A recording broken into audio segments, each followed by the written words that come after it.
It's been 1 year since the war against Iraq began, and all last week there have been re-examinations. Among the names that have reappeared is Niyarah. It's been said many times, in war, the first casualty is truth. Does it apply to the Gulf War? The fact of Saddam Hussein's aggression is beyond dispute. But what about the campaign to commit American troops to liberate Kuwait? To get Americans, perhaps any people, to support a war in a place millions barely heard of, certain buttons must be pressed. In the run-up to the Gulf War, one image, one presence touched American hearts and minds like no other. It was this 15-year-old Kuwaiti girl identified only as Niyarah. Mr. Chairman and members of the committee, my name is Niyarah, and I just came out of Kuwait. While I was there, I saw the Iraqi soldiers come into the hospital with guns. They took the babies out of the incubators, took the incubators and left the children to die on the cold floor. It was horrifying. Niyarah was testifying before the Congressional Human Rights Caucus, but in fact, she was testifying before the American people, and her story mesmerized the nation and the world. Dead babies, brutal, pillaging Iraqi monsters. It was powerful stuff, according to Congressman John Porter of Illinois, co-chairman of the caucus. I got feedback from the president. I happened to be over at the White House the afternoon, later in the evening, after the afternoon of the hearings, and the president said that he had seen it on CNN, and that he was shocked at some of the things that he had heard. And they were thrown out of the incubators. President Bush repeated the incubator story at least 10 times in the following weeks. Babies pulled from incubators and scattered like firewood across the floor. There was plenty of evidence of Iraqi brutality, but the incubator story became almost a rallying cry.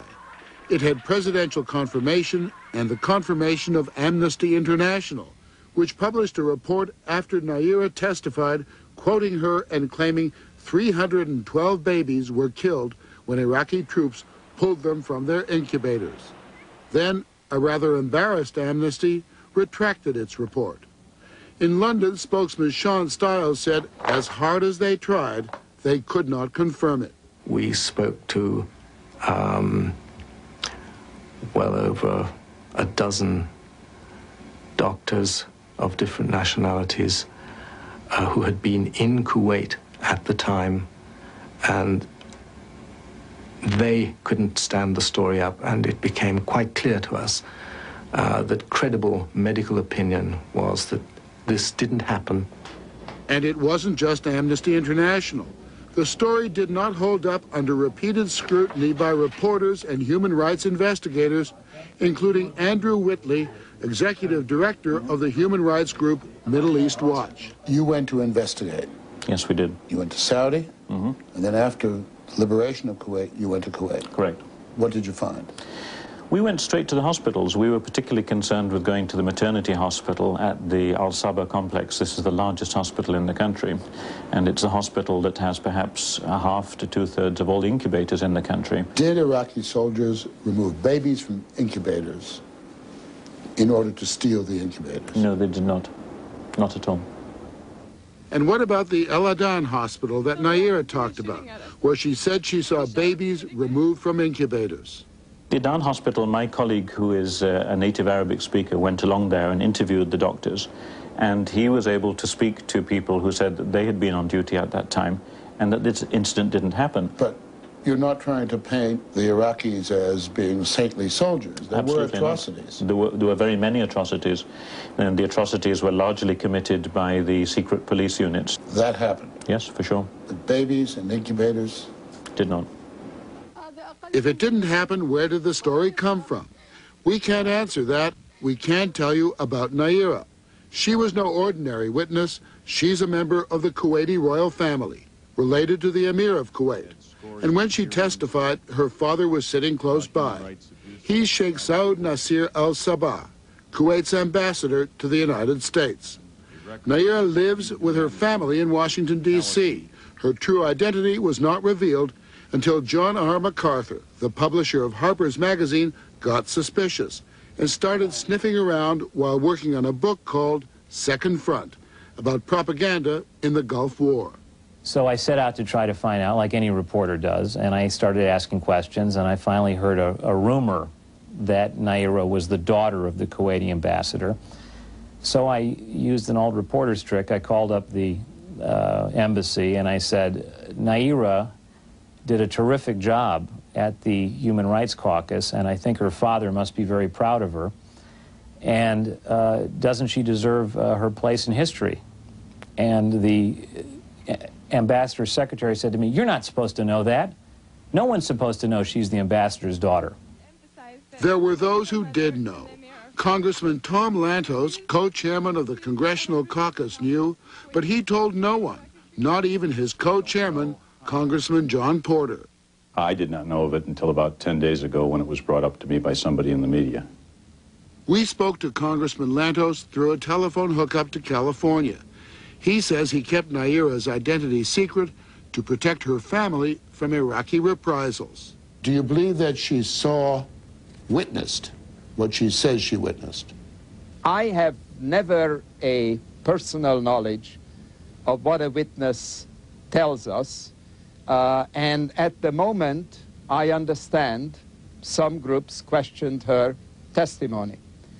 If in fact that is the case, if in fact her testimony should be inaccurate, then I believe we are owed an apology. I am owed an apology. The Congressional Human Rights Caucus is owed an apology.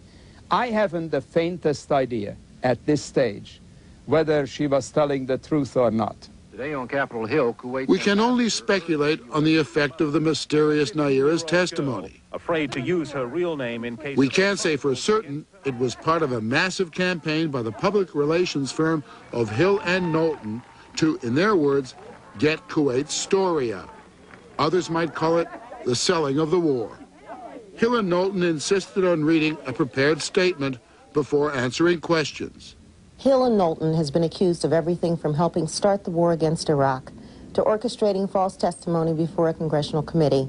And I want to say as forcefully as possible, these allegations are absolutely, unequivocally untrue. Lori Fitz-Pagato, a vice president of Hill and Knowlton, was one of the executives who worked on the massive campaign for Kuwait.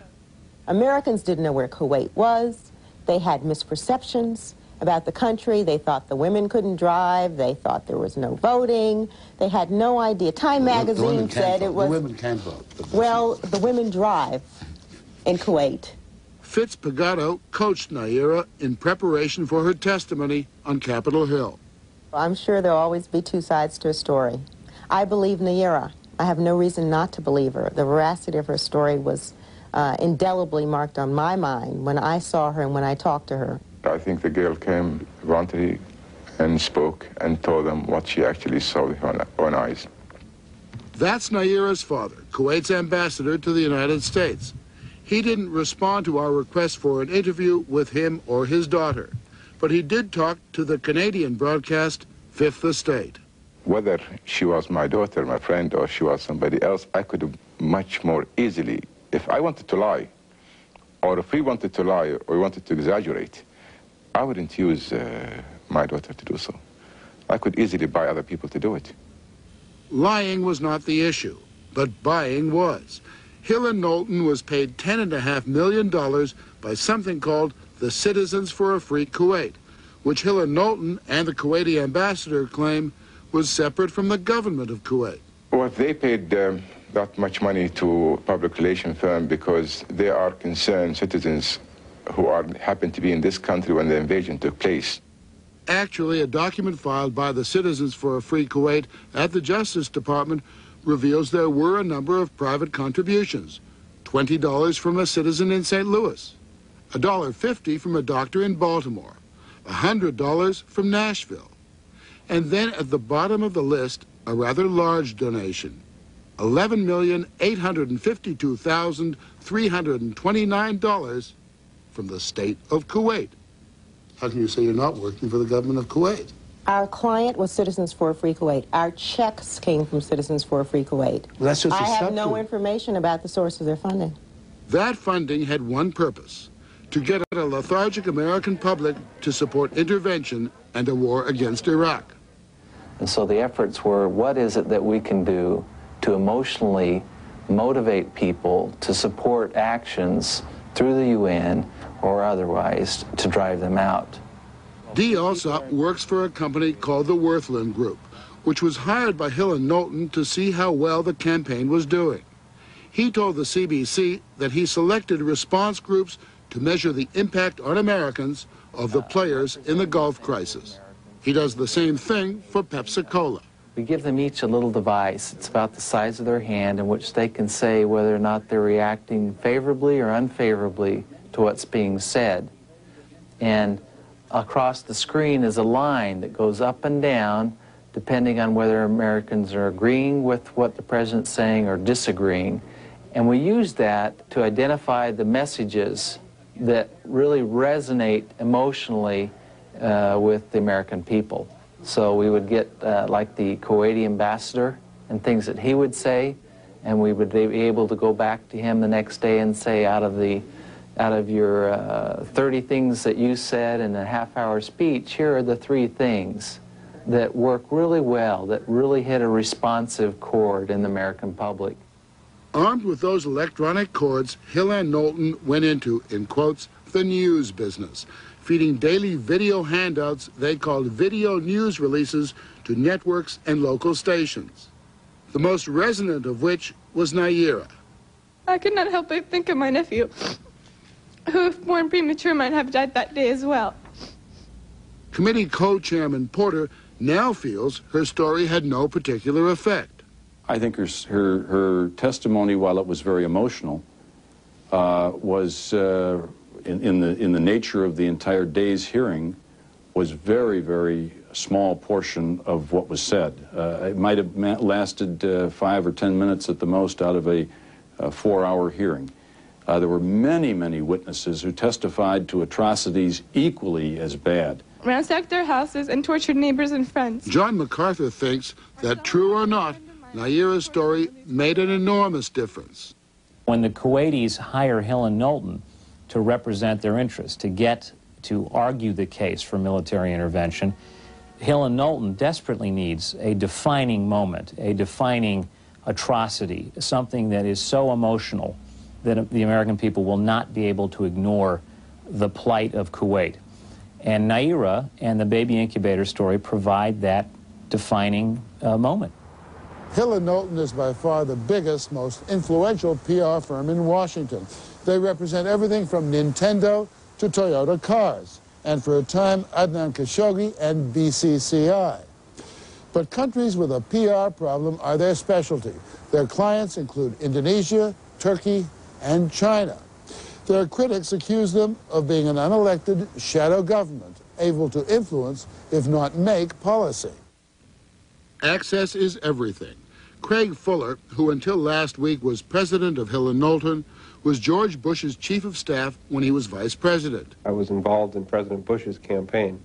I've also been involved in President Reagan's campaign, and this was like a campaign in every sense of the word. He needed no introduction to the administration. My relationships there kind of continue, even having left the government, and I think almost spontaneously, as the Kuwaitis were talking to us, we were also talking to the people in the administration to find out how we could be supportive with respect to the president's program. The program was to go to war, and the decision to go was a close one.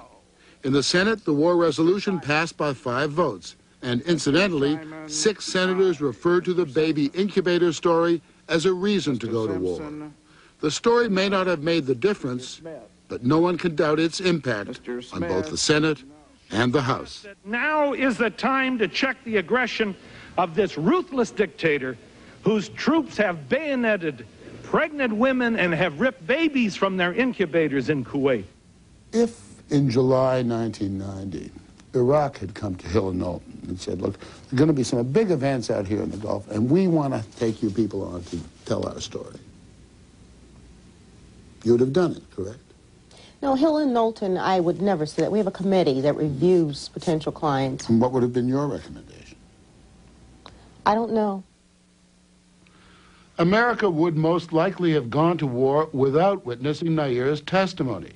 The troubling part of the story is the belief by the public relations industry that with enough access, enough money, and knowing which buttons to push, war can be marketed, just like soft drinks and toothpaste.